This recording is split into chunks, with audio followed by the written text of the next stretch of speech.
StudyJesus.com presents Bible Stories, where biblical stories of the ages come alive.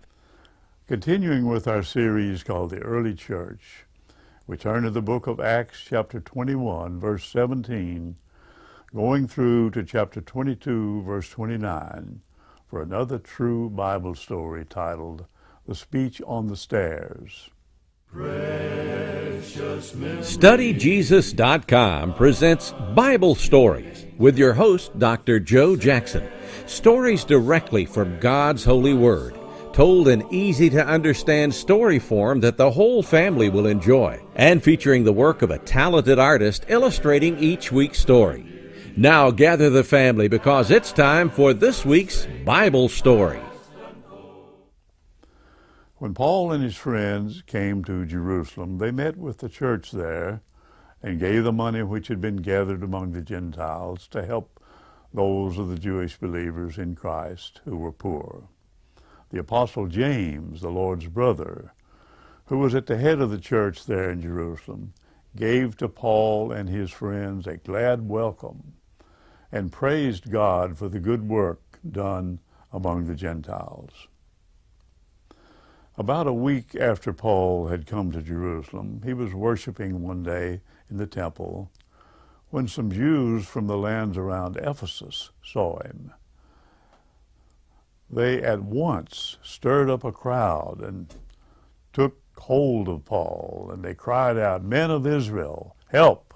This is the man who teaches all men everywhere against our people and against our law and against this temple.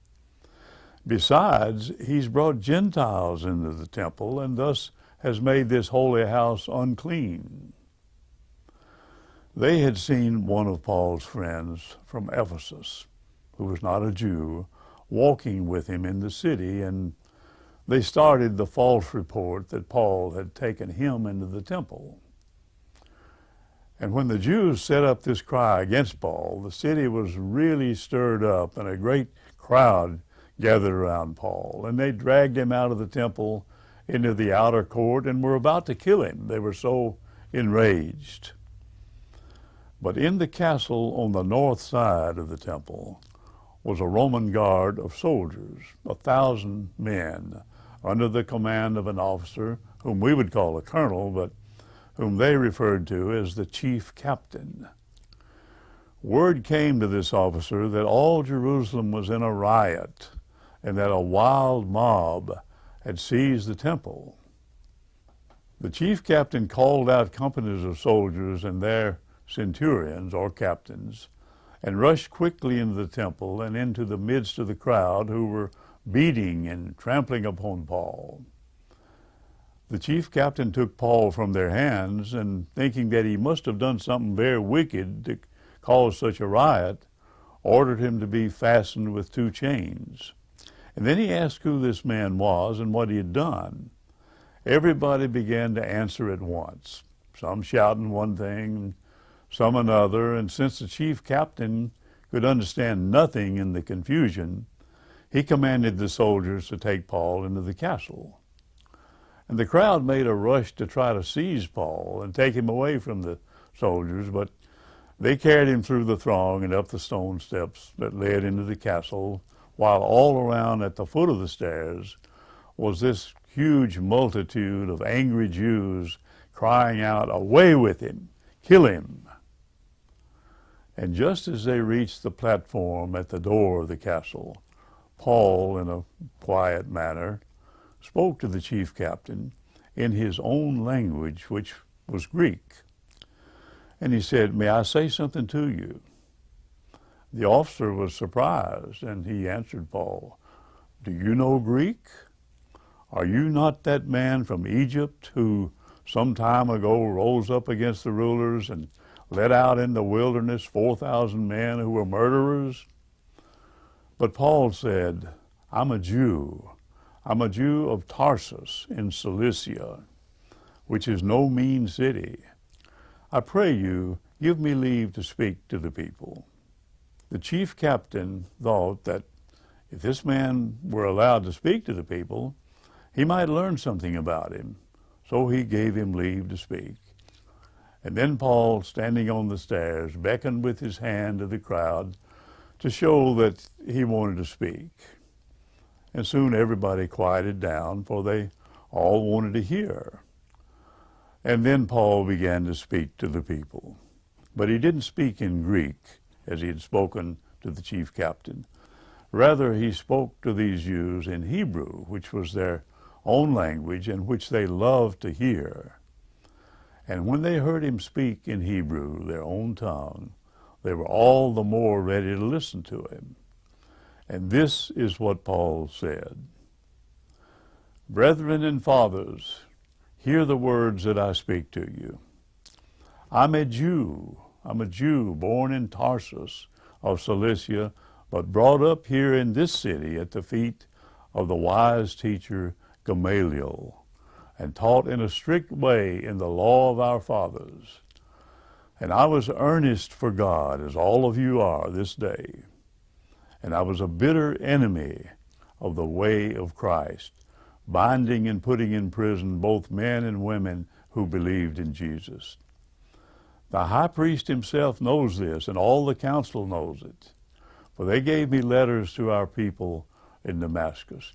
And I went on a journey to that place to bring in chains from Damascus to Jerusalem those who followed Jesus in order to punish them. And it came to pass, as I made my journey and drew nigh to Damascus, suddenly there shone from heaven a great light round about me. And I fell to the ground, and I heard a voice saying to me, Saul, Saul, why are you fighting against me and trying to do me harm? And I answered, Who art thou, Lord? And he said to me, I am Jesus of Nazareth, whom you're trying to destroy. Those who were with me saw the light, but they didn't hear the voice that spoke to me. And I said, What shall I do, Lord? And the Lord said to me, Rise up and go into Damascus, and there it'll be told you what things are given to you to do. When I stood up, I couldn't see from the glory of that light. And I was led by the hands of those who were with me into Damascus. And a man named Ananias, a man who worshiped God and kept the law, of whom all the Jews in the city spoke well, he came to me and standing by me said, Brother Saul, receive your sight. And in that very hour I looked up and saw him. And he said to me, The God of our fathers hath chosen you to know his will and to see the Holy One and to hear his voice. For you shall speak in his name to all men, and you shall speak in his name to all men, telling them what you've seen and heard. And afterwards, when I came back to Jerusalem and was praying in the temple, I saw the Lord again, and he spoke to me and said, Go forth, and I will send you far hence to the Gentiles. The Jews listened to Paul very quietly until he said the word Gentiles, which roused up all their wrath, and they began to cry out, Away with such a fellow from the earth! It's not fit that such a man should live. And as they flung off their garments and threw dust into the air in their rage, the chief captain ordered that Paul should be taken into the castle and beaten with rods until he'd tell what dreadful thing he'd done to arouse such anger. For the chief captain, not knowing the Jews' language, had not understood a thing that Paul had said. They took Paul into the castle and were tying him up to beat him, when Paul said to the centurion who stood by, Do you have any right to beat a Roman citizen who's not been tried before a judge? When the centurion heard this, he went in haste to the chief captain and said to him, Take care what you do to that man, for he's a Roman citizen. And then the chief captain came and said to Paul, Tell me, are you a Roman citizen? And Paul answered, Yes, I am. The chief captain said, I bought this right to be a citizen with a great sum of money.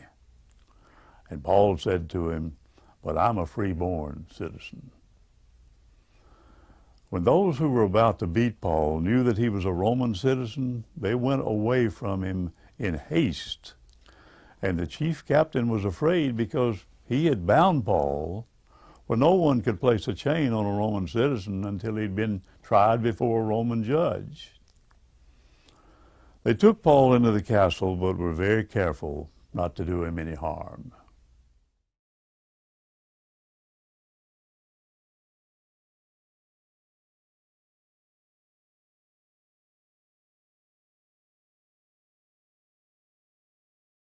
Precious memories, unseen angels, sent from somewhere to my soul.